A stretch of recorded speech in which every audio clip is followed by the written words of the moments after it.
estoy pudiendo estar.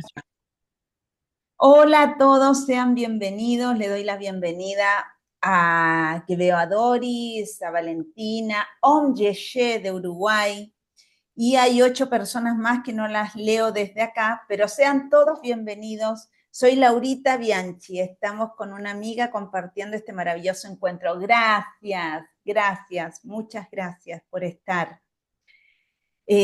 Candárpica también la vi por ahí, Aditi. Bueno, a todos los que están, gracias por estar. Sean todos bienvenidos. Claramente, si están acá, es porque seguramente están pasando por una etapa difícil de dolor o ya pasaste por una etapa de enfermedad o de duelo y quieres saber cómo prepararte para este proceso, ¿no? Que estás viviendo o cómo prepararte para un proceso futuro, ¿no?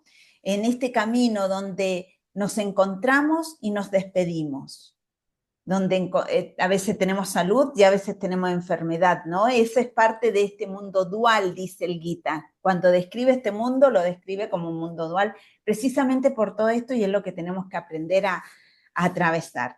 Bueno, hoy nos convoca el dolor o el duelo. En algunas ocasiones un duelo que antecede al morir incluso, ¿no? Con una enfermedad preexistente. Hoy tenemos a un invitado muy especial, que estoy feliz de que me haya dicho que sí. En el momento en que le dije, Walter, ¿quieres participar de un conversatorio sobre duelo para Vaishnava Care? Me dijo que sí inmediatamente, porque él es así, es muy bondadoso. Él se llama Walter Motilla, es licenciado en psicología, docente universitario, catedrático y director clínico del Instituto Psicológico y Psiquiátrico de Mendoza, Psicosalud. Es disertante, es conferencista, es fundador y director académico de varias diplomaturas en las que yo también participo, así que es mi jefecito y es mi amigo y es mi maestro. Eh, También creó la Multiversidad Salvador Navarría, que ya nos va a contar por qué este nombre y por qué multiversidad en vez de universidad. Él es experto en acompañar a quienes pasan momentos difíciles. Eh, Tengo tanto para hablar, pero ocuparíamos toda esta sesión solo en hablar de a qué se dedica Walter Motilla. Así que te saludo, Walter. Gracias por estar acá. Seas bienvenido. El agradecido soy yo, un placer poder estar aquí, acompañado de toda esta gente linda. Ahí voy a admitir que están queriendo entrar. Bueno, vamos a comenzar a hablar de esto que es parte de la vida, ¿no? Que ya lo hemos visto en otros encuentros y ya hemos ido hablando y adelantando sobre esto. ¿Por qué invitamos a Walter esta vez? Porque Walter, además de ser un experto en acompañar estos procesos, también tiene sus experiencias propias, ¿no? Pero voy a comenzar preguntándote, Walter, en Sí, las pérdidas, en una enfermedad, por ejemplo, en un proceso previo a la muerte, sabemos que se requiere presencia, servicio, humildad, amor para acompañar, ¿no? Ahora, desde tu experiencia, ¿cómo sí. dirías que es el perfil o cómo deberíamos ser quienes acompañamos estos procesos, quienes cooperamos con esto que es inevitable, ¿no? Como es el dolor de perder a alguien o perder la enfermedad, inclusive acompañarnos a nosotros mismos muchas veces es difícil. ¿Cómo ser un Claro. buen acompañante de duelo? Bueno, en principio creo que hay una cualidad que debe tener todo terapeuta y en particular mucho más un acompañante de duelo, que es el ser empático, el poderme poner en el lugar del otro, ¿no? Es ser, digamos, una de las cualidades que más debieran distinguir al ser humano es la capacidad de ser empático y es una de las cualidades que más están faltando en la sociedad actual. Para mí, por otro lado, dejar en claro una cosa, que el dolor y la pérdida es algo muy común en todas las vidas. Todas las personas perdemos seres queridos en esta existencia, en esta dimensión, en este plano de la existencia. Y también perdemos cosas que generan duelo, como un trabajo muy querido, como un proyecto, como un hogar, como cosas que se han ido construyendo a lo largo de la vida. Respondiendo a tu pregunta, para mí quien acompaña en proceso de duelo tiene que ser ante todo una persona con mucha empatía y con mucha humildad.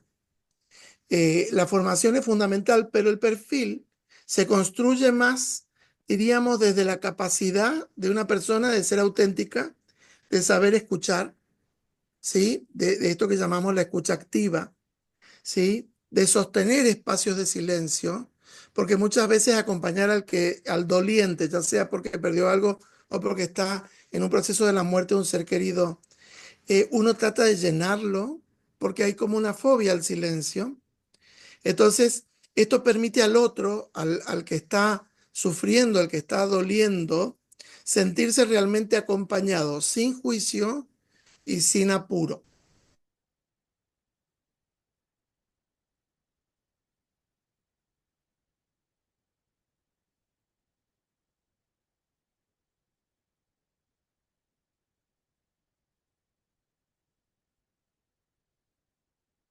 Dolor impone, ¿sí? Reconocer que no tenemos todas las respuestas, ni tenemos por qué tenerlas, que muchas veces la muerte, la pérdida de nuestros seres queridos, de nuestras cosas, son misterios de la existencia, ¿sí? Y que entonces estamos ahí para acompañar al lado, no para guiar a nadie, porque no somos superiores a nadie, somos simplemente compañeros de ruta en esto que es nuestra encarnación. Y entonces acompañamos al otro para salir de las zonas oscuras, ¿no? Qué lindo eso de acompañar, claro, a compaso, ¿no? Exacto. Y al ritmo del otro, y al ritmo que impone el otro y que impone su dolor, porque cuando el otro está dolorido, imaginemos que tenemos una persona que va con nosotros en el camino y que de pronto se accidenta, de pronto tiene una torcedura en un pie, de pronto tiene una herida. Sin duda no va a poder caminar al ritmo normal de las personas sanas.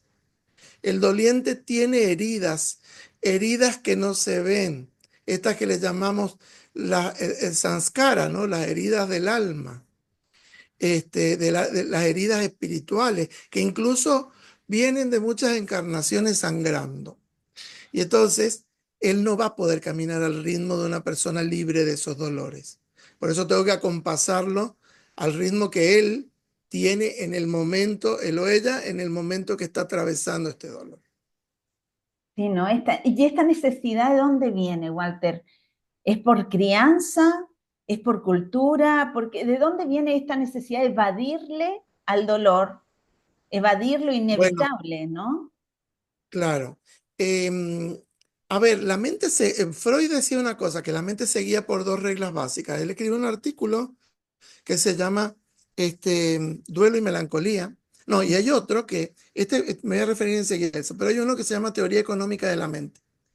Y dice en la Teoría Económica de la Mente que la mente se guía por dos reglas básicas: buscar el placer, el gozo y evitar el sufrimiento.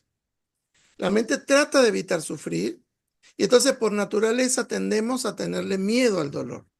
Sentimos o que no vamos a ser suficientemente fuertes o capaces de resistir ese dolor o que no vamos a poder llegar a nuestras metas. Entonces, bien, o buscamos apoyo en otras personas que nos den seguridad o evitamos sufrir, buscamos los atajos para no caer en los pozos del sufrimiento.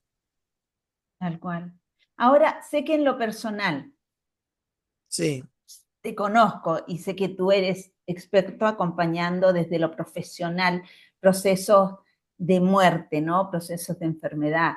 Pero también he sido testigo de que te tocó una muerte muy cercana como la de tu hermano, ¿no? Y aún con todas las herramientas que tú manejas, ¿necesitaste ser acompañado en ese proceso? ¿Cómo lograste totalmente, superarlo? totalmente. A ver, en principio uno tiene que reconocerse en nuestra dimensión humana como frágil y vulnerable. Todas las personas, por más conocimientos que tengamos, cuando tenemos que enfrentar situaciones tan fuertes como la pérdida de seres queridos y asumir que en esta existencia no vamos a poder volver a verlos, tenemos que asumir nuestra vulnerabilidad. Cuando murió mi hermano, que fue como mi segundo padre, porque mi padre murió cuando yo era muy joven, yo tenía 17 años, y entonces yo tomé como mi segundo padre a mi hermano. Em, Fue muy fuerte porque yo perdía un segundo padre, un amigo, un hermano, también mi jefe porque era el rector de la universidad. Éramos muy cercanos en un montón de cosas. Entonces fue como un quiebre en la continuidad de mi vida, ¿no? Recuerdo que cuando murió alguien, una amiga me regaló un libro que me gustó mucho, escrito por una autora española muy conocida, que es Rosa Montero, que además de ser una gran escritora es psicóloga. Y Rosa escribe un libro que se llama La ridícula idea de no volver a verte. Ese libro narra, toma un poco su experiencia personal de haber quedado viuda con dos hijas y hace un ping-pong con la historia de Marie Curie, la famosa premio Nobel. Cuando muere Pierre Curie, también premio Nobel, y queda ella sola, viuda con dos hijas. Hace un paralelismo entre esas dos historias. Y se me grabó a fuego un párrafo de las primeras páginas del libro que dice, el verdadero dolor es indecible. Si puedes hablar de lo que te acongoja, estás de suerte. Eso significa que no es tan importante. Porque cuando el dolor cae sobre ti sin paliativos, lo primero que te arranca es la palabra. Estoy segura que entenderás de lo que te hablo porque el dolor es algo muy común en todas las existencias, igual que la alegría. Pero hablo de ese dolor que ni siquiera parece que te nace de adentro, sino que es como si hubiera sido sepultado por una luz. Y estás ahí tan enterrado bajo esas pedregosas toneladas de pena que no puedes ni hablar. Y te preguntas, ¿cómo es posible que un ser que tanto espacio ocupaba en mi vida haya desaparecido para siempre? ¿Y qué es siempre? ¿Qué carajo es siempre? Siempre es un concepto inhumano, una idea que la mente rechaza, una idea ridícula. Entonces, recordemos que las religiones tienen un enorme poder en nuestra vida en estos momentos tan difíciles, porque ¿qué pasaría si no tenemos fe?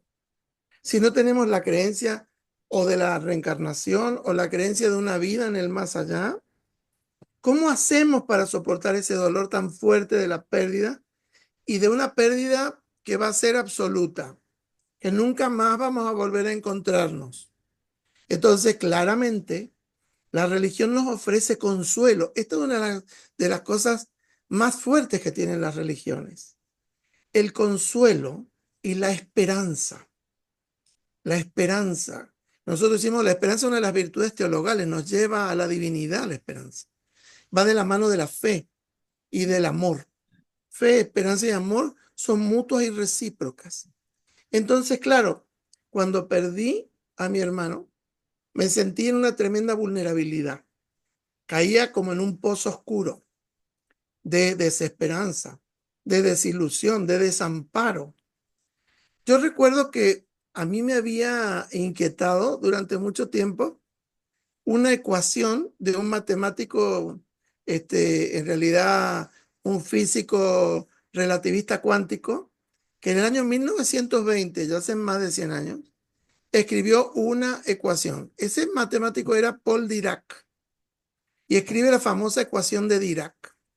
Esa ecuación, búsquenla, Dirac, D-I-R-A-C. Esa ecuación representa eh, que cuando dos sistemas interactúan entre sí por cierto tiempo, sus partículas quedan entrelazadas para toda la eternidad, aún a años luz de distancia. A mí esa ecuación me quitó el sueño muchas veces, me quedé pensando. Digo, entonces, la lámpara que está en el portalámparas interactúa con el portalámpara por un tiempo y sus partículas quedan entrelazadas, sus destinos, aún estando años luz de distancia. Entonces, cuando enterrábamos a mi hermano en el cementerio, yo miraba el pozo y buscaba mis partículas.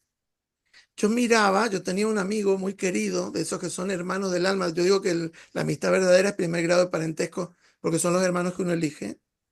Y entonces me sostenía de un lado y me decía después, yo tenía miedo que te tiraras en el pozo. Porque yo me asomaba muy al borde y en realidad inconscientemente buscaba mis partículas, siguiendo esa creencia de Dirac, ¿no? Esos pedazos míos que se lleva el ser querido y que inevitablemente se los lleva, ¿no?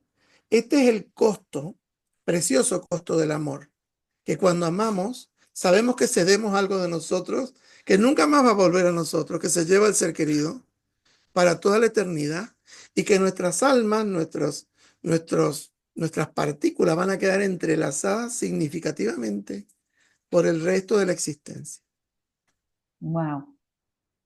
Esto me lleva a pensar, lo puedo entender, ¿no? Entonces tengo que, inevitablemente, para poder trascender esto que tan Sí. hermosamente has explicado, que además esa parte de Rosa Montero la he traído muchas veces a este conversatorio, a estos Ujú. conversatorios, porque de quien lo escuché fue de ti precisamente y Ajá.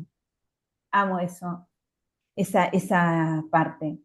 Entonces, hablando del arte de la aceptación, que es radical, ¿no? Porque es o acepto Sí, o no acepto, ¿no? sí, Sabemos que a mayor aceptación es menos dolor. Por lo tanto, sí. a menor aceptación, mayor dolor. ¿Cómo hago para aceptar y desde ahí poder soltar, dejar ir, afrontar esta nueva realidad que dices que nos toca enfrentar, ¿no? Bueno, aceptar y soltar son actos internos, personalísimos, que nadie puede hacer por nosotros, que llevan tiempo Uh -huh. y paciencia, que no se hacen de un momento para el otro. Aceptar no es ni olvidar ni resignarse, en el sentido de bajar los brazos. Uh -huh. Es reconocer la realidad y dejar de pelear con la realidad, con lo que no podemos cambiar, ¿sí? Desde ahí, el soltar se da de a poco. Yo la otra vez daba una charla sobre duelo, ¿no? Recientemente, y les decía a los que asistían en esa charla que le digo, estamos llenos de mandatos. Los varones marcados por el mandato que el hombre no llora. Entonces te dicen, viene la frase armada, te dicen, bueno, tienes que mantenerte en pie porque tienes hijos, porque tienes una pareja, porque tienes no sé qué, el perro que te llora. Entonces siempre tienes que estar para otros, ¿sí? Y de pronto el doliente no quiere estar para otros porque no puede. Entonces le cuesta soltar y se aferra. Y yo les decía, bueno, si no pueden soltar, no suelten, porque tal vez lo único que les queda del otro ahora es su recuerdo. Y aferrarse al recuerdo es algo que te hace bien. En tanto que no te afecte, que no te haga daño, si aferrarte al recuerdo es algo que te da paz, mantente aferrado al recuerdo por el tiempo que necesites. Soltar se da de a poco. ¿Cuándo dejo de soltar? Si yo me estoy hundiendo en el mar y me aferro a alguien que me viene a salvar, me va a costar soltarlo. Lo voy a soltar cuando ya me siento en tierra firme, cuando empiezo a relajarme. Entonces, en la medida que vamos transformando ese vínculo que teníamos antes en vida con la persona y que ahora va a ser un vínculo espiritual, ¿sí? Con esa persona que ya no está físicamente, pero permanece en nosotros. Tenemos que ir descubriendo de qué forma permanece en nosotros. Es un proceso gradual, progresivo, lento, duro. Por eso nosotros al duelo le llamamos trabajo. Es un trabajo en el que tenemos que poner mucha voluntad, mucha fuerza, ¿sí? De permitir, primero, que el dolor transcurra. Uh -huh. Segundo, de asumir que nunca va a dejar de doler si amamos. La ausencia del otro no deja de doler nunca, porque el amor es eterno. Entonces, es asumir y adaptarnos al dolor. Aprendemos a convivir con el dolor de la forma. Ustedes van a sentir unos gruñidos que son mis dos perras que están jugando. Sí, capaz que lo sientan. Eh, Estas, asumir el dolor es como pasa con el, no sé, el cocinero que se quema. Y uno dice, ay, pero no te queman las manos o tener la bandeja. No, ya estoy acostumbrado. Es que aprendemos a convivir con el dolor de la pérdida y se vuelve tolerable. Nunca deja de doler. Entonces, aceptar y de ahí soltar, dejar ir, y afrontar esta nueva realidad que nos toca sin el otro. Ajá. Cuando estamos, nos toca acompañar a alguien, o a lo mejor nos toca acompañar a nuestra madre porque perdimos a nuestro padre, ¿no? Ujú, Y por ahí el dolor es tan fuerte que muchas veces como hijos empezamos a ocupar roles o papeles que no nos corresponden, ¿no? O como amigos, inclusive empezamos a invadir muchas veces en este querer acompañar y querer como alivianar el dolor en el otro, ¿no? Ahora, ¿cómo manejamos? Mi pregunta es, ¿cómo maneja Walter Motilla? ¿Qué tips nos puedes dar? ¿Cómo manejan tu propia emocionalidad, esa carga emocional que puede surgir cuando acompañamos a alguien en esos momentos que tal vez hasta pueden resonar con nuestro mapa, ¿no? claro. Todo dolor resuena con otros dolores. Cuando yo acompaño a alguien que está sufriendo, voy a ver espejados mis propios dolores. El otro que está procesando sus duelos me retrotrae mis propios duelos porque muchos los tengo frisados. Eh, Tal vez no los he superado plenamente. Y pasa que cuando volvemos a hablar, vuelve a surgir la emocionalidad. Entonces, respondiendo a lo que me preguntas, Chay, es fundamental tener espacios que me permitan procesar mis propias emociones, como por ejemplo esos ámbitos donde yo puedo desahogarme sin miedo a que el otro se asuste y que el Ujú, otro me va a contener, por ejemplo los amigos, ¿no? Me acuerdo que ese amigo que me sostenía el brazo, ese hermano del alma, el tiempo que después de la muerte de mi hermano, yo publicaba cosas como desahogo en Facebook, pero eran de un contenido muy oscuro. Y entonces, no sé, publicaba fotos de paisajes desiertos, de atardecer, eran como y frases por ahí, poemas. Entonces un día me escribe mi amigo, me dice, estoy preocupado por ti, porque, claro, eh, por ahí tal vez uno en el sincerarse en esos sentimientos oscuros, asusta al otro, ujú, ¿no? Pero tengo que poder encontrar espacio, a veces escribiendo un diario, por ejemplo, este, hablando con otras personas que están dispuestas a escucharme y a contenerme, cargarme emocionalmente, cosas que me hacen bien. La práctica religiosa es una, o la oración, la meditación, la contemplación. Son cosas que ayudan. Pero cuando siento que eso también es demasiado grande, nosotros tenemos, el terapeuta tiene su terapia, lo que llamamos supervisión. Entonces nosotros tenemos nuestros propios mentores que nos acompañan en nuestros procesos, ¿sí? Nos hacen terapia a nosotros. Por supuesto que el autocuidado, que implica la actividad física, que implica alimentarse bien, hidratarse bien, contactarse con la naturaleza, con los animales y su gran sabiduría, identificar si mi propio dolor está interfiriendo en mi acompañamiento al que está doliente. Porque ¿qué pasa? A veces tendemos a contarle nuestra propia historia. Y acá la historia, la única historia cuando acompañamos que importa es la del que está en su duelo. La mía solo si sirve como ilustración de algo, ¿no? Y también mantener una red de apoyo con otros colegas, con otros amigos, donde puedo, por un lado, descargar y recuperar, restaurarme. Entonces, es un equilibrio entre el desahogo, el drenaje y la nutrición.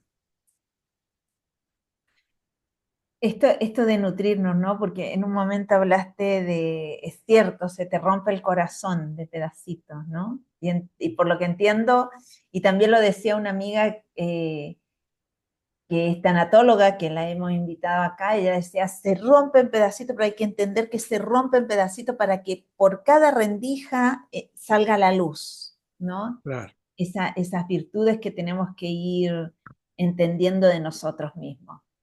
Eh, ¿Cómo sé que mi proceso, mi duelo, mi dolor, ya lo tengo gestionado, bien trabajado, Ujú. que está bien trabajado, una forma sana, que no estoy inmerso, porque ves que estamos empantanados y muchas veces no nos damos cuenta que estamos empantanados y seguimos luchando, ¿no? Sin Ujú. darnos cuenta que estamos empantanados. Bueno, pero ¿cuál sería como esa cosita que date cuenta, dijiste esto, por lo tanto, no está resuelto? O no está Mira, resuelto o trabajado de una forma sana. ok, hay modelos que dan fases del duelo y que dicen cuando estamos en las fases reparativas, ¿no? Como el clásico modelo del pozo, que dice que primero puede haber negación, Ujú. no necesariamente siguen un orden ni son todas. Negación, que es como hacer de cuenta que no se murió. Trato de seguir mi vida desesperadamente aferrado a las rutinas para no sufrir. Puede haber regateo, que es cuando analizo qué pude hacer, qué no le dije, hago cuentas, ¿no? De lo que perdí, pude mantener. Puede haber ira, me enojo con la divinidad, me enojo con la enfermedad, me enojo con el otro, me enojo conmigo, ¿sí? Me enojo con la muerte misma, que la siento como una traidora que me arrebata lo que amo. Luego hay tristeza. Y la tristeza está en el fondo del pozo y a esa tristeza hay que drenarla, como dijimos recién. Pero después, para salir, yo creo que sí, primero se necesita aceptación. Se necesita también resiliencia, esta capacidad de salir fortalecido de la adversidad, que es una cualidad que sacamos de los metales, que es cuando los metales se sostienen, se someten a condiciones extremas, como el hierro. Cuando somete a condiciones extremas de temperatura y de presión, se convierte en algo mucho más fuerte de lo que era originalmente. El hierro es muy fuerte para construir, pero es quebradizo porque es fácilmente oxidable. Cuando se somete a esa presión, se vuelve resiliente y se convierte en acero inoxidable. Es decir, no solo es acero, sino también inoxidable. Por lo tanto, se convierte en una versión mucho más fuerte de lo que era, como el carbón que se convierte en diamante. Entonces, aceptación, resiliencia, resignación, que como dijimos recién, no es bajar los brazos, sino resignificar la vida Ujú. que tuvimos con el otro y esta nueva etapa de nuestra vida sin el otro. Aprendizaje y volver a invertir en la vida. Yo pensaba, como yo lo había vivido, al duelo lo representaba con una metáfora que era un pozo. Yo me sentía en el pozo. Y hasta que no sales del pozo, no lo has resuelto. A empezar a ver luz. Pero después una tanatóloga que entrevistamos en un programa que teníamos que se llamaba Terapia de Radio, ahí en el Grupo América, me ofreció una metáfora. Ella había perdido a su hija chiquita y me ofreció una metáfora que me gustó más. Dice que para ella el duelo es una montaña rusa. Subes con mucha dificultad, llegas a una cumbre, caes en picada vertical, da una vuelta mortal, vuelve al punto cero. Es como que es un proceso muy largo y difícil y enredado. Ahora, ¿cómo sé que ya estás resolviendo el duelo? Ujú. En particular, yo le pongo atención a la aceptación, aceptación de la muerte o de la pérdida. Aceptación de lo irremediable, es decir, no voy a poder volver a traerlo aquí ahora, ¿sí? Para eso ayudan otras cosas, la fe, por ejemplo. Es decir, sé que en este camino kármico me voy a volver a encontrar en otra encarnación para el aprendizaje, para poder seguir evolucionando, porque hay como una especie de hermandad álmica y tal vez en otra vida me encuentre y esa es una esperanza. Entonces, creo que fundamentalmente de todo, lo fundamental es la aceptación. Cuando ya la persona está dispuesta a aceptar sin desesperar, sin pelear con la realidad, sin tratar de revertirla, es entonces cuando podemos decir que la persona ya está en condiciones de volver. Hay un video muy bonito que se hizo hace años y se me sirvió, me gustó mucho también, que se llama El peso de una pluma. En ese video hay una mujer, creo que japonesa, que está en esos concursos de talentos, en el Got Talent.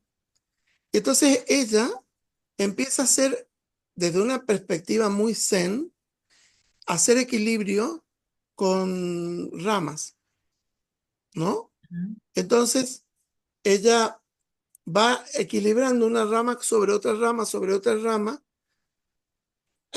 haciendo una cosa que parece imposible desde el punto de vista humano, y alguien inteligentemente acompañó un relato sobre el duelo a ese espectáculo. Al final pone una pluma arriba de toda la construcción y dice el relator que la pluma es lo espiritual. Entonces al final ella retira la pluma y se cae todo el equilibrio. Si yo retiro lo espiritual de mi proceso, tanto del duelo como de la vida misma, se pierde todo el equilibrio, toda la armonía. Entonces me pareció muy lindo ese video, en este sentido, de rescatar la importancia fundamental que tiene lo espiritual en el procesamiento del duelo y de la pérdida, porque sin eso es muy difícil. Yo tenía una paciente hace muchos años, como 20, que me trajeron los hijos. Se llamaba Susana. Susana tenía los días contados. Y me dice los hijos, por favor, te pedimos que la prepares porque ella no sabe que va a morir ni que tiene tan poco tiempo. Ella no muestra muchos síntomas, pero tiene un tumor cerebral que ya está tomando todo y se está haciendo metástasis en columna y demás, o sea, no van a hacer nada, salvo algunas cosas paliativas. Ella es muy sensible, muy susceptible, entonces nos gustaría que vos la prepares para esto y la acompañes en este último tramo de su vida. Cuando yo le dije, cosa muy difícil y dura, me dice, yo soy agnóstica. Para mí la muerte es ella me lo ejemplificó. ¿Viste cuando vas al cine, termina la película y la pantalla queda negra? Ajá. Eso es la muerte para mí. El final de toda visión. Entonces le dije, ¿sabes qué, Susana? Yo prefiero tener la fe ingenua del que cree, no sé, en los Reyes Magos, porque al menos sé una cosa, que no voy a morir con tanto miedo como tú. Entonces le propuse en aquel momento ver una película que se llamaba Más allá de los sueños, que hizo Robin Williams, y que mostraba que ese paraíso estaba a la medida de nuestros sueños, que era un reflejo de lo más bonito que somos capaces de pensar. Y ella la vio. Entonces volvió a la sesión siguiente y me dijo, te compro la idea. Ayúdame a construir el cielo al que me voy a ir. Y nuestra terapia, el resto del tiempo, fue ayudarla a construir su cielo, su paraíso. Cuando estaba muriendo, me dicen los hijos, ¿podés venir porque te llama? Ella decía mi lazarillo no entendíamos qué era hasta que dijo Walter. Claro, el lazarillo es el que guía al ciego por la oscuridad. Y entonces ella llamaba para ser guiada a la luz de la divinidad. Y pudimos tener el honor de acompañarla. Y me dejó una última voluntad, que era una carta que me pidió que leyera en su entierro. Entonces, cuando fui al entierro, le digo, miren, yo no soy el pastor ni el cura, yo soy el psicólogo de Susana. Y me dejó esta última voluntad, que es que lea esto en su entierro. Y en realidad era un testamento espiritual. La agnóstica les decía a todos que sí era un lugar muy hermoso y que esperaba volver a encontrarse con todos ellos. Este, fue precioso, los mensajes me incluían a mí. Y entonces, de la que tenía tanto miedo, porque dice, además me dice, yo le tengo miedo a la oscuridad. O sea que me voy a lo que más temo, ¿no? Eso era fuertísimo, ¿no? Acompañar a una persona a enfrentar el temor a la muerte como algo inexorable y por otro lado tan temido. Así que fue fuerte porque em, eso nos confronta a situaciones muy difíciles como acompañantes o como terapeutas, muy difíciles, porque la persona está sumida en una profunda oscuridad, en un profundo miedo, en una profunda inseguridad, y se aferran a nosotros, porque somos como los últimos bastiones que tienen en la vida para poder mantenerse enteros, ¿no? Para poder mantenerse en pie. Entonces, creo que me fui, no sé por dónde habíamos ido, pero creo que venía a propósito. Ay, pero igual me encantó, me tenías como, y creo que a todas nos tenías con la historia así como cautivadas, ¿no? Y esto me hizo pensar, eh, hace poco hablaba yo con la madre de una chica que acompañé a morir y me di cuenta de, cuando yo hablaba con Rádica, su madre, después de que murió Lalita, me decía, creo que de esta muerte aprendí a ser más fuerte, ¿no? Y pasó, esto pasó hace mucho tiempo. Ujú, Y hace unas semanas atrás hablamos y me dice, no, ¿sabes qué fue lo que aprendí a ver con esta muerte? De que puedes sacrificar tu propio dolor por el otro. Y no ujú, entendía yo a qué me decía. Y claro, porque a medida que hemos venido hablando, porque yo vine a acompañar a Lalita en la enfermedad después a morir, la he acompañado a ella en este tiempo, ¿no? Así como en fechas. Y sabes que fue porque al hablar con ella nos dimos cuenta que conmigo hablábamos de una manera de la muerte, ujú. y Lalita guardaba esas conversaciones para tenerlas conmigo y con la madre hablaba de está todo bien, me siento mejor, de un futuro, Claro. ¿no? De esperanza, y la llenaba de esperanza la madre. Ujú, Y nos dimos cuenta ahora, o sea, claro. han pasado 2 años y Mira, recién ahora nos dimos cuenta, la terapeuta y la madre y el familiar nos dimos cuenta de esta gran enseñanza, ¿no? Saber quién ahora con quién. eso, mira que es tan importante porque esto es lo heroico que aparece ahí y que uno por ahí no siempre recapacita, ¿no? El otro día me quedaba, la verdad, muy conmovido de este chofer que recientemente sacrificó su vida por salvar a todo el pasaje ahí en el Parque de San Martín y se Ajá. estrelló sabiendo, dice que él venía hablando con los pasajeros, diciéndole, yo voy a tratar de salvarlos. Y se ofrendó él, ¿no? Y entonces él terminó estrellado, fue el único muerto de ahí, el chofer, pues se le cortaron los frenos. Esto fue el domingo a las 8 de la mañana. Y Wow, fue un verdadero héroe, ¿no? Un verdadero héroe. Y ahí aparecen esos gestos heroicos de sacrificio. El sacrificio es oficio sagrado y es ofrenda sagrada. Y no hay sacrificio más grande que dar la vida, ¿no? Creo que en eso todas las religiones coinciden, de dar la vida por lo que se ama. Y en eso coinciden las enseñanzas de Krishna como la del Maestro Jesús y demás, ¿no?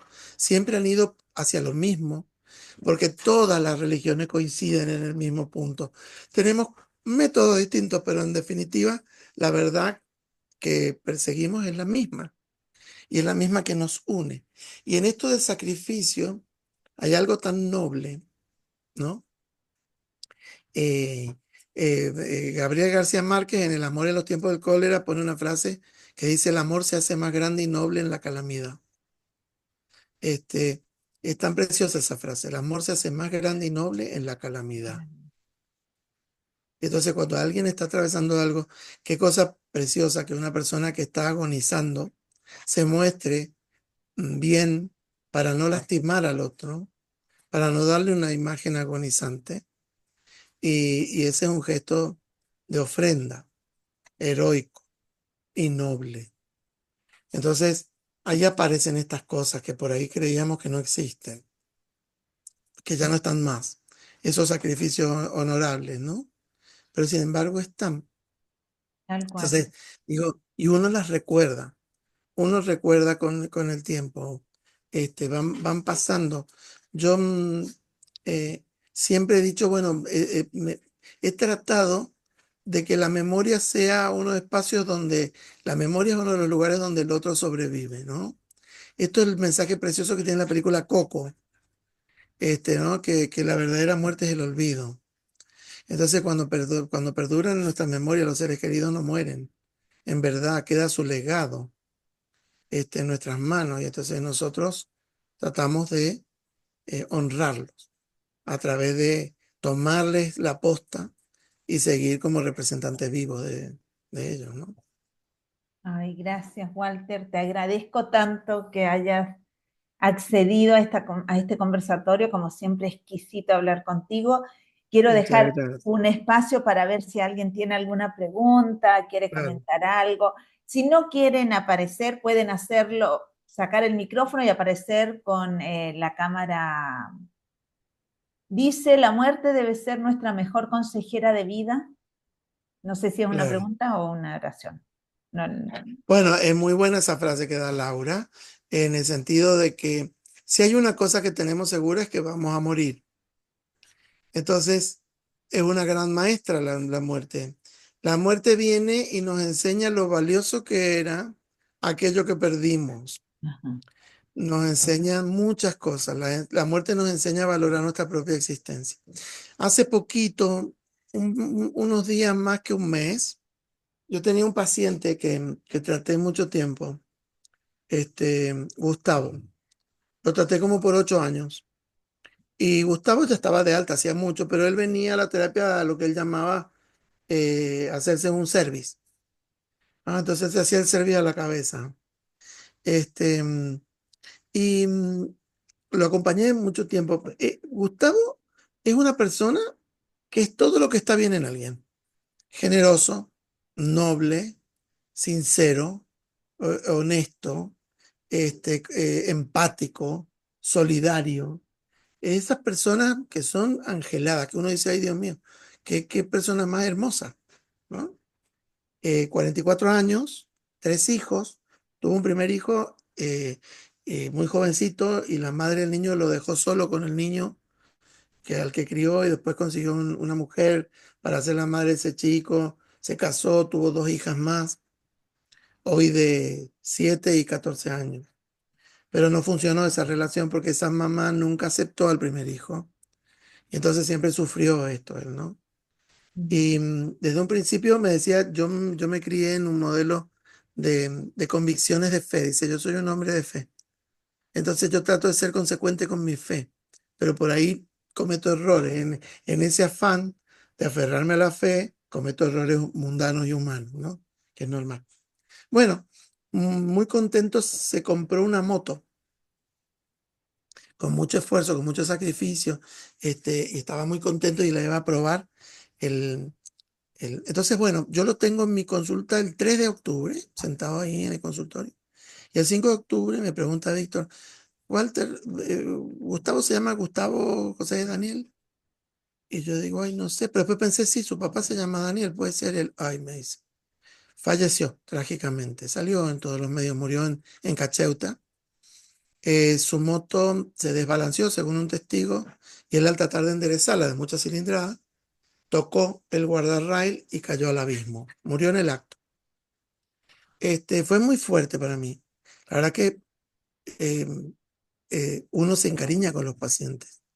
Con más razón cuando llevas tantos años, ¿no? Yo siempre digo, sin desmerecer el trabajo de un odontólogo, el odontólogo no se encariña con tu diente, te lo saca y listo. Pero uno no puede no encariñarse con un paciente, ¿sí? O con un consultante. Pues si no tenés cariño, que en realidad lo que sana es el amor, no podés tratarlo. Entonces, se imagina, la noche que me enteré de la muerte me dio un ataque de pánico. Me desperté con un ataque de pánico.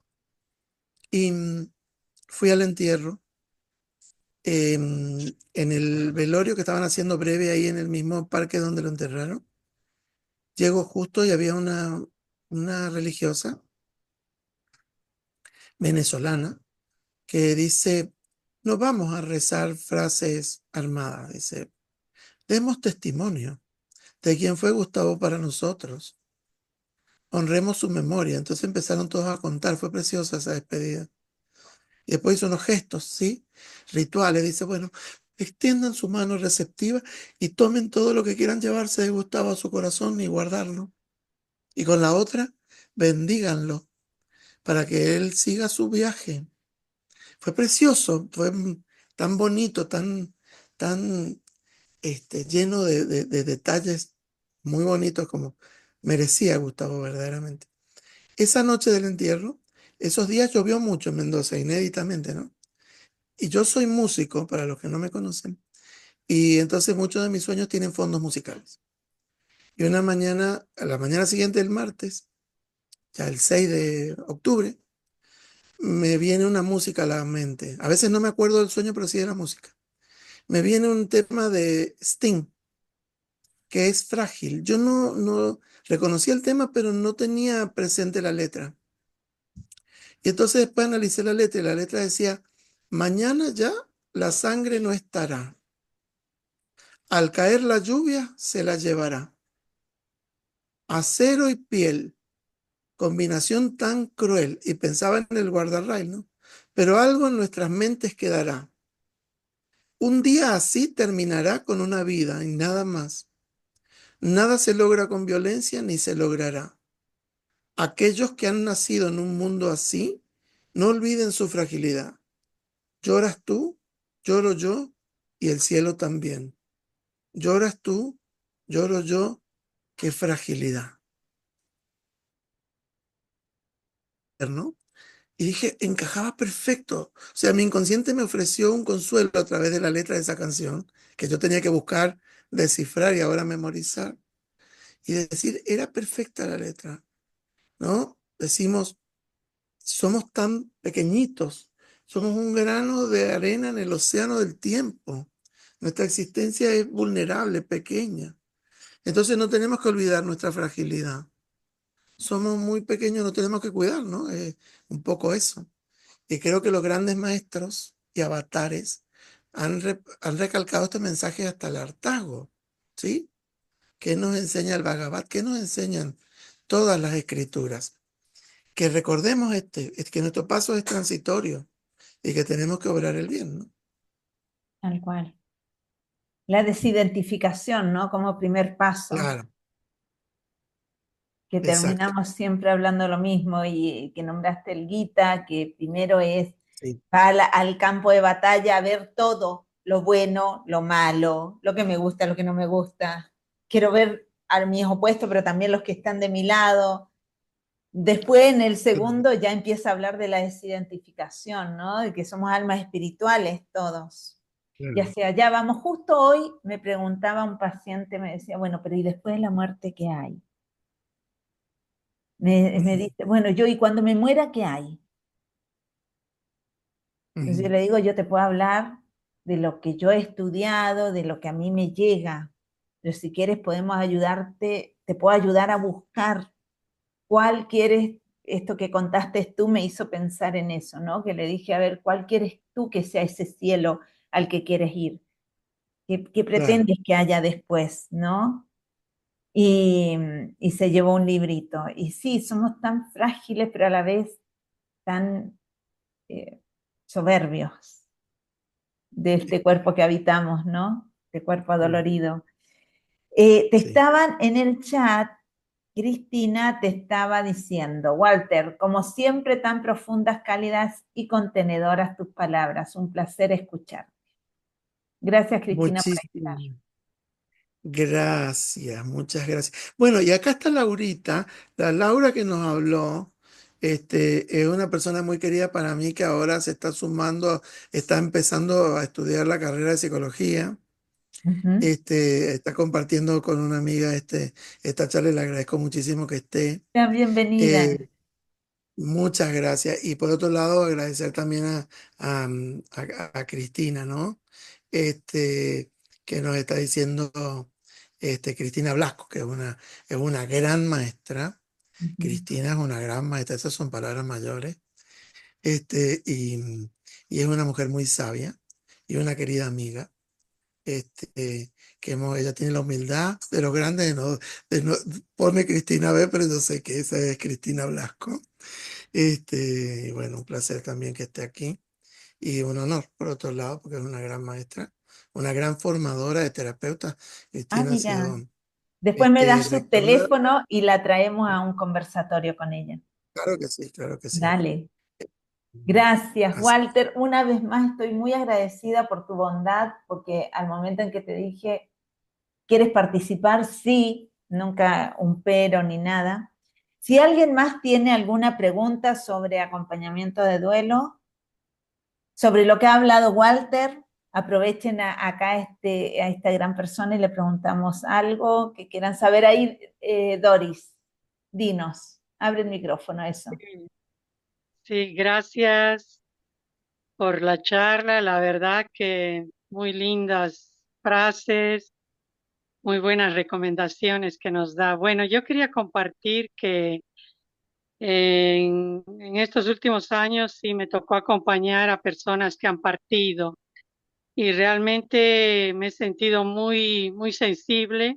He aprendido a comunicarme muy íntimamente, de alma a alma, yo decía, es cuando el alma habla y las señoras que cuidé que iban a partir me decían mamá y realmente yo me sentía tan comprometida con ellas, tan sensible que la verdad es algo que pude desarrollar.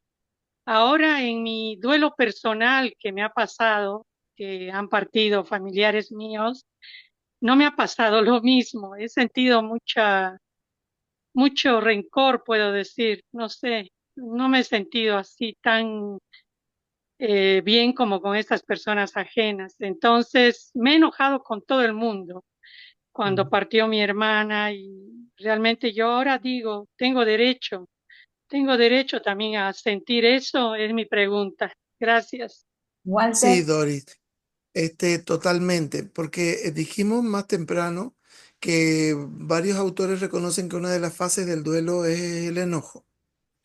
Y tener enojo es un derecho. Fíjate que es una cosa, hay una historia que se llama, que es una metáfora muy bonita, que es la historia de la tristeza y la furia. No sé si ustedes la han escuchado. En realidad pienso que el enojo es una reacción adaptativa, alternativa a la depresión. Entonces, por lo menos tiende a la acción y no a la parálisis.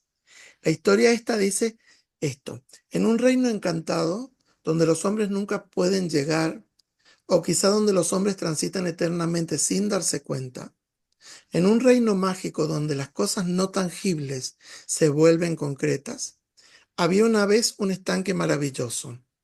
Era una laguna de agua cristalina y pura, donde nadaban peces de todos los colores existentes y donde todas las tonalidades del verde se reflejaban permanentemente.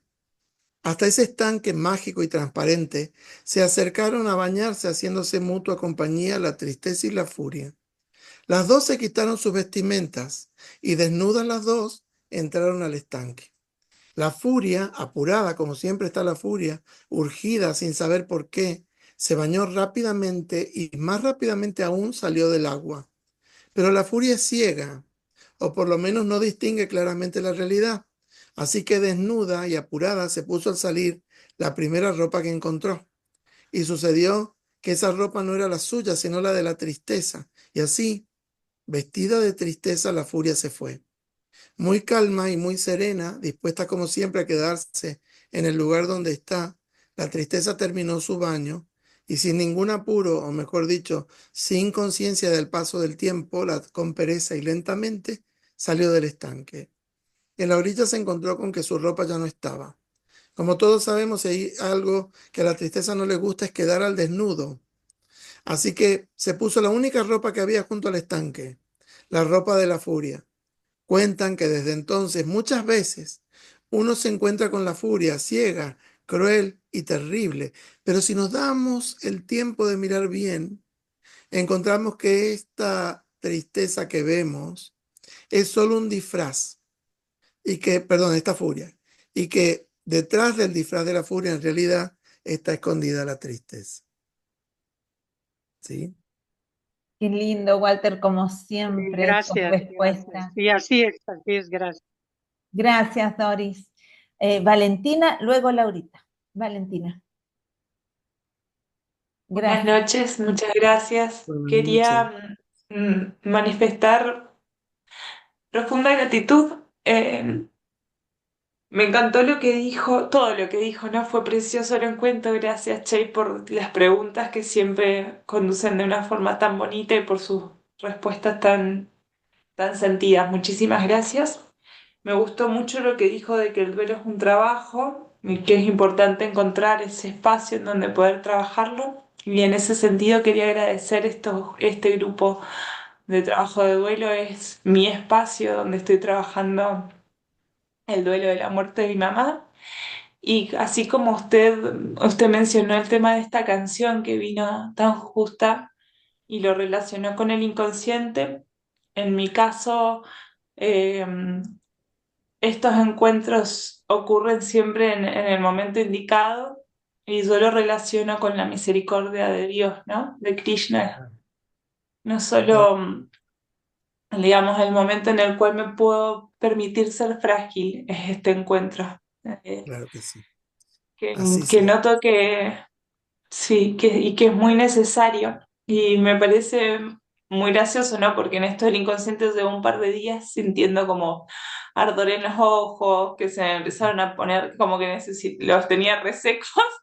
Y digo, no, es porque vivo en Malargüe, he corrido mucho viento.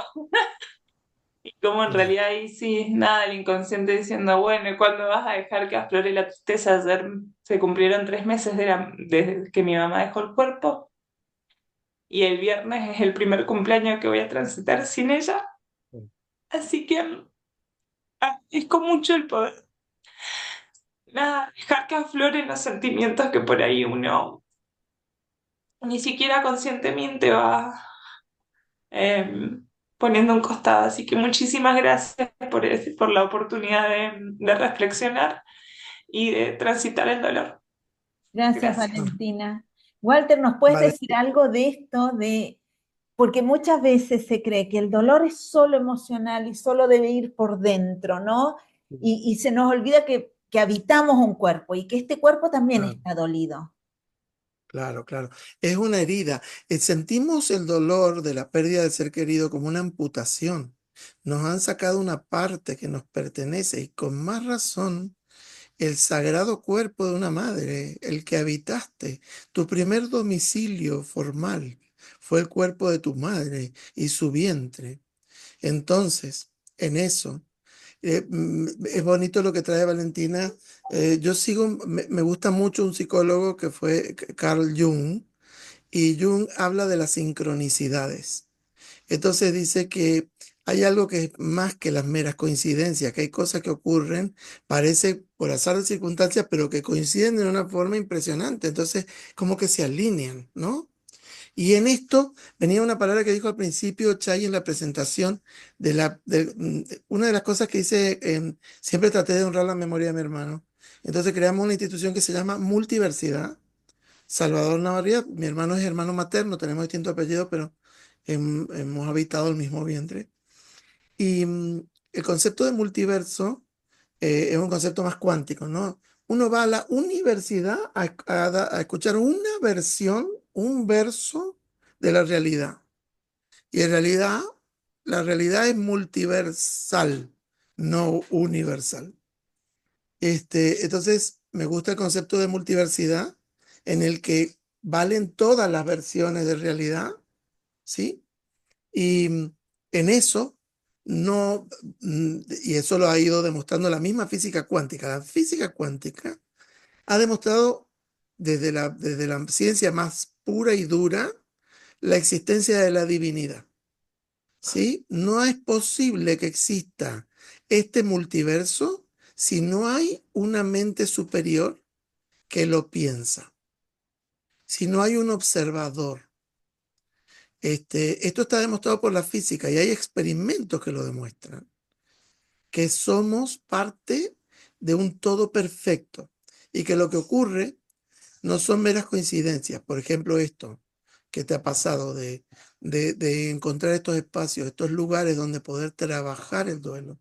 Por otro lado, decir que el primer año del duelo es muy difícil porque uno tiene que atravesar todo el calendario, las fechas especiales, los cumpleaños, las festividades, todas estas cosas.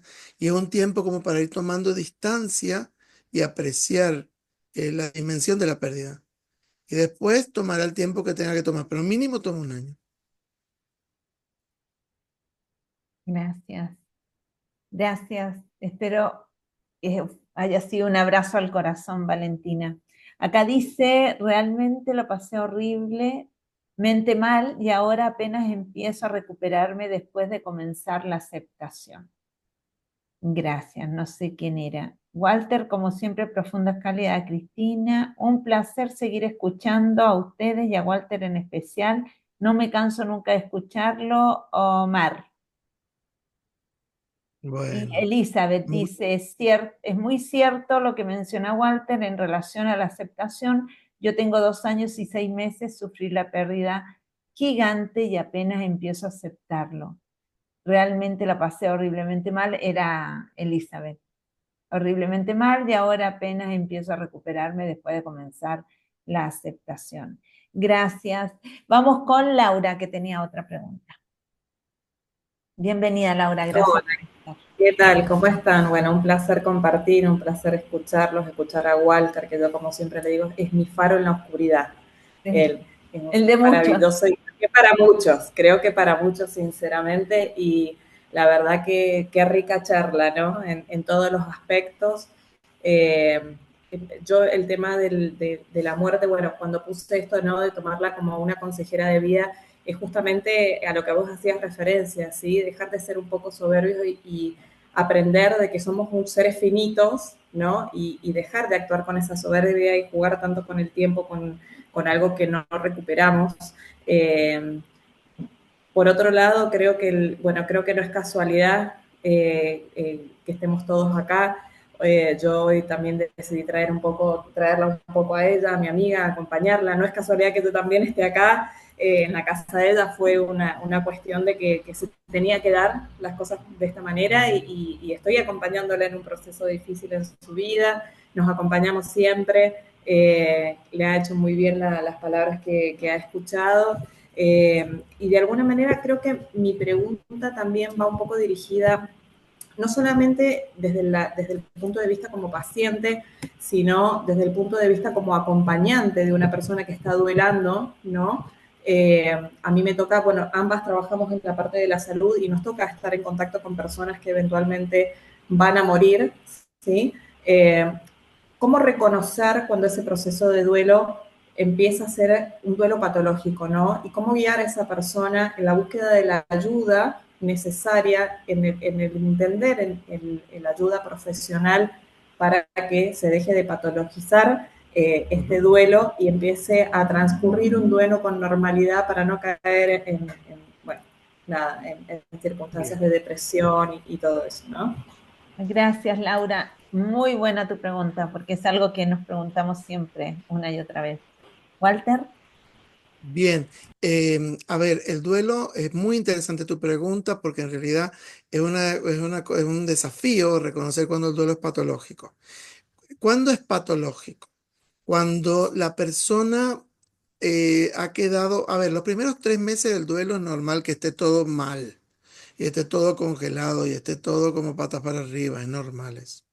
Ahora, cuando ya pasó un año y la persona no puede volver, por ejemplo, a su ritmo de vida, no se ha aislado, se ha retraído, no tiene más relaciones, o ha perdido interés, o se ha deprimido notoriamente y está muy angustiada. Cuando la persona siente, siempre decimos que algo es patológico cuando la persona siente que no tiene recursos para hacer frente a los desafíos por sí misma. Y en esos casos es donde interconsultamos con un médico psiquiatra para dar una medicación. Siempre se trata de que los primeros 3 meses no tapemos el duelo con medicación, sino que dejemos que la persona experimente el dolor porque tiene que asumir la pérdida. Y entonces es un dolor necesario, como los dolores del crecimiento. Pero después de 3 meses, si la persona sigue muy angustiada y entonces no puede, por ejemplo, siente que no puede trabajar o que no puede salir de su casa, ya no le interesa nada o empieza a tener ideas de muerte, este, tiene una visión muy negativa de sí misma, del entorno, del futuro, tiene una tendencia a la angustia, a sentirse como ahogada, no tiene hambre, ha cambiado sus hábitos, se retrajo, se vuelve autodestructiva o muy agresiva, muy negativa. Todos esos son indicadores de duelo patológico. Y ahí hay que consultar. Después de los 3 meses, si la persona está muy congelada, yo recomendaría la consulta psicológica para que indique si necesita o no psicoterapia y o psicofármacoterapia. Gracias, Walter. Aditi, te vi que tenías la mano levantada también. Espero que les haya respondido.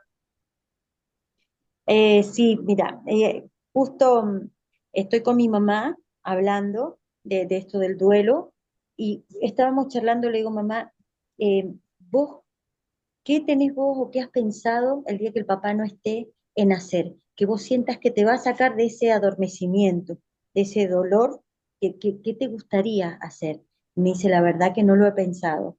Le digo, bueno, una tarea para pensarlo, porque a mí, y ahí viene mi pregunta, a mí me gusta viajar, pero yo siento que si hago eso, voy a dejar a todos solos en mi casa, eh, solos viviendo cada uno el dolor de una manera muy, eh, eso, muy en solitario.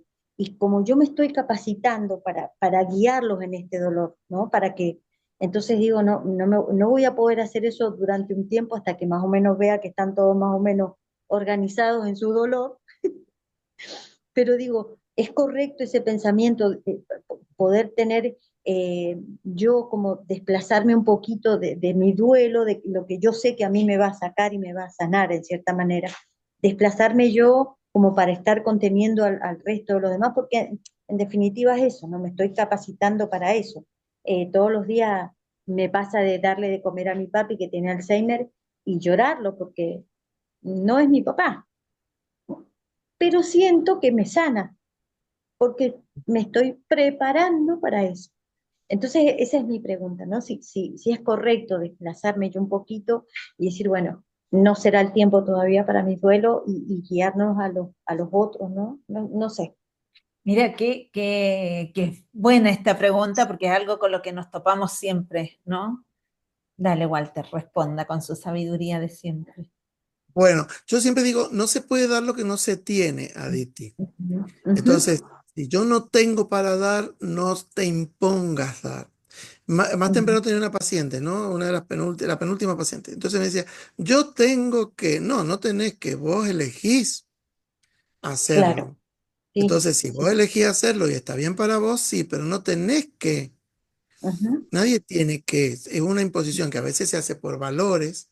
Entonces voy a decir, ujú, bueno, para mí me deja mejor, en paz con mi conciencia, ser coherente con esos valores y entonces ser un sostén para el ujú, otro.